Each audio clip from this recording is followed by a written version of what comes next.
बड़ी खबर का रुख कर लेते इस वक्त की बता दें हमको कि आज शाम 5 बजे चुनावी प्रचार का जो शोर है वो थम जाएगा क्योंकि 5 दिसंबर को मतदान तीनों सीट पर होना है। ये बड़ी खबर इस वक्त की लखनऊ से देखने आए जहां रामपुर, मैनपुरी, खतौली में उपचुनाव है और 5 दिसंबर को यहां मतदान होना है। बता दें हमको कि आज शाम 3 दिसंबर को 5 बजे शाम ये थम जाएगा चुनावी प्रचार प्रसार और आज जी तोड़ मेहनत लगातार भाजपा और समाजवादी पार्टी के साथ गठबंधन में आरएलडी तमाम आज हथकंडे अपनाने की कोशिश कर रहे हैं, लोगों से तूफानी प्रचार कर रही हैं, बातचीत करने की कोशिश कर रही हैं, अपने अपने प्रत्याशी के पक्ष में माहौल बनाने की कोशिशों में आज जुटे हुए हैं।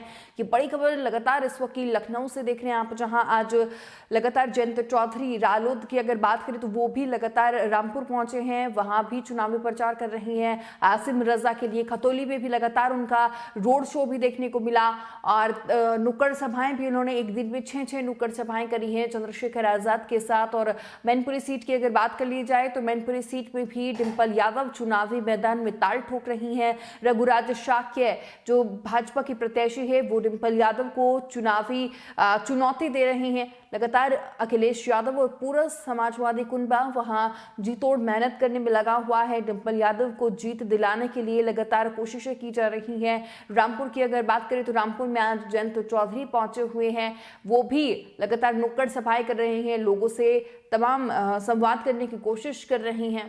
ये बड़ी खबर लगातार देख रहे हैं आप इस वक्त लखनऊ से, जहां बता दें आपको कि 5 दिसंबर को मतदान हो रहे हैं और 8 दिसंबर को यहां नतीजे घोषित होंगे और आज आखिरी दिन है प्रचार का। लगातार जो भी राजनीतिक पार्टी हैं वो जी तोड़ मेहनत करके लगी हुई है।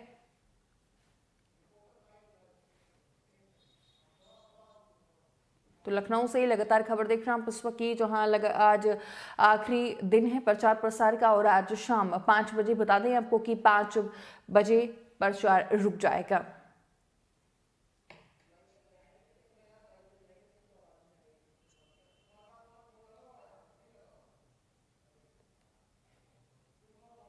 तो खबर देख रहे हैं आप इस वक्त की लखनऊ से, जहां आज शाम 5 बजे यहां चुनावी प्रचार थम जाएंगे। बता दें हमको कि यूपी की 3 सीटों पर उपचुनाव हो रहा है। खतौली, रामपुर और मैनपुरी तीनों ही सीट बेहद ही हॉट सीट बन चुकी है। खतौली की अगर बात करें तो खतौली में आरएलडी और भाजपा के बीच सीधी टक्कर देखने को मिल रही है। मैनपुरी की अगर बात की जाए तो यहाँ समाजवादी पार्टी की साख का सवाल ये बन गया है, साख का चुनाव ये बन गया है। लगातार जी तोड़ मेहनत करके समाजवादी पार्टी का पूरा कुनबा यहाँ जुटा हुआ है डिंपल यादव को जीत दिलाने के लिए।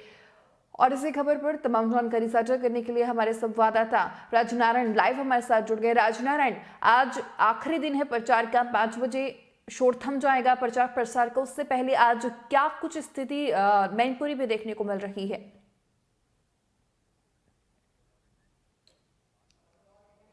समाजवादी पार्टी जो है बीजेपी पुरजोर प्रयास में जुटी हुई है, क्योंकि बीजेपी यहाँ पे जो सपा का गढ़ था पूरी तरह ध्वस्त करने के लिए 50 से ज्यादा यहाँ पे मंत्री, विधायक और नेतागढ़ यहाँ पे मैनपुरी में डेरा डाले थे। आपको बता दें समाजवादी पार्टी करीब 7 दशकों से यहाँ पे अपना कब्जा कर रही है और अब पहली बार बिना मुलायम जी की अखिलेश यादव को पूरी कमान सौंपी गई है। क्या अखिलेश यादव एक बड़ी चुनौती लेकर अब की बार मैदान में है? और अखिलेश यादव अगर देखा जाए धरातल में पहली बार अपने पूरे कुनबे के साथ मैदान में है, चाहे वो जसवंत नगर सीट उनका गृह जनपद बताया जाता है और वही मैनपुरी में 4 विधानसभाएं आती हैं। चारों विधानसभाओं में करहल में अखिलेश यादव विधानसभा चुनाव में जीत हासिल की थी, लेकिन ज्यादा ही अंतर नहीं पड़ा था।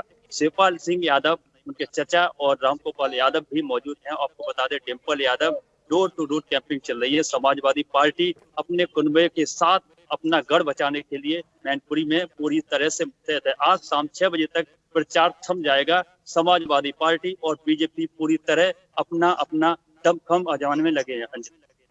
भाजपा की अगर तरफ से बात की जाए तो भाजपा की तरफ से क्या कुछ रणनीति तय कर ली गई है, क्योंकि आज आखिरी दिन है उनका भी? बिल्कुल अगर देखा जाए चुनाव आयोग के सख्त निर्देश के बाद समाजवादी पार्टी जब बीजेपी के अगर रुख देखा जाए, बीजेपी पहली बार मैनपुरी में अपना कब्जा करने के लिए मैदान में है।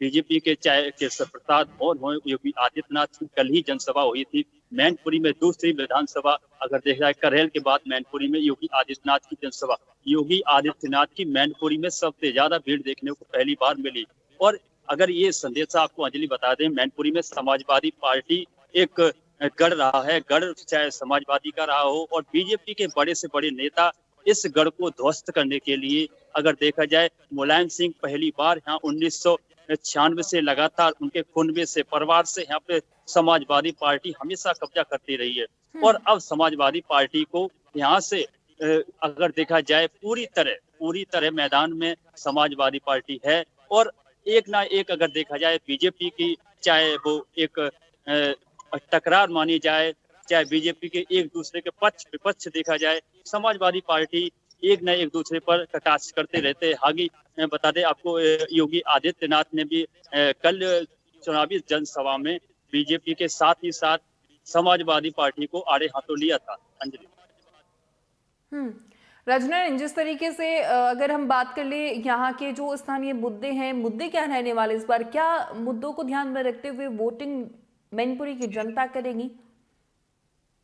बिल्कुल, अगर देखा जाए समाजवादी पार्टी में हमेशा मैनपुरी का विकास हुआ है। आपको पता है, सड़क को लेकर हुआ और विकास बीजेपी सरकार के 5 साल हो चुके हैं। यहाँ विधायक भी मौजूद हैं यहाँ पे। बाकी आपको बता दें, मैनपुरी से इस जो मंत्री बनाए गए हैं, पर्यटन मंत्री जयवीर सिंह का भी विकास के नाम पर बीजेपी ने यहाँ पर केवल ठग के हिसाब से कुछ नहीं किया, क्योंकि यहाँ पे एक धरातल पर देखा जाए बीजेपी की तरफ से कोई भी ऐसा कार्य नहीं हुआ जो बीजेपी गिना सके। समाजवादी पार्टी के शासनकाल में यहाँ पे काफी विकास हुआ है। अगर देखा जाए, समाजवादी पार्टी के जो मुखिया रहे मुलायम सिंह यादव हमेशा मैनपुरी से जुड़े रहे, मैनपुरी से हमेशा लगाव रहा और मैनपुरी का विकास हमेशा चाहते रहे।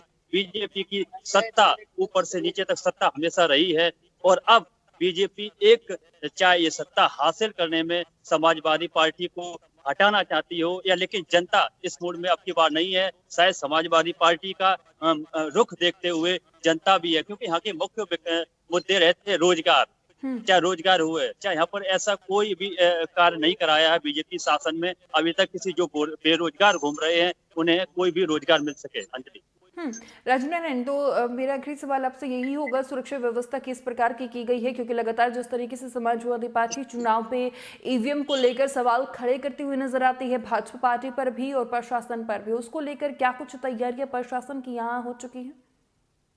बिल्कुल, अगर प्रशासन की बात न की जाए तो प्रशासन ने 140 महिला प्रोटेक्टिव फोर्स लगाया है। बाकी पीएसए की ज्यादा से ज्यादा एजेंसी यहाँ पे तैनात रहेंगे। पुलिस पर यहाँ पे अलर्ट मोड पे, अगर देखा जाए मुख्य बाजार, चौराहे और तिराहे पर हर जगह पुलिस अलर्ट है।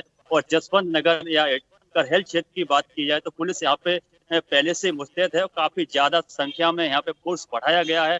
और कमलेश दीक्षित पुलिस अधीक्षक के अनुसार बताया गया है, यहाँ पे अगर देखा जाए किसी भी तरह के कोई अनहोनी होते दिखते हैं तो यहाँ पुलिस पूरी तरह निपटने के तैयार है मैदान।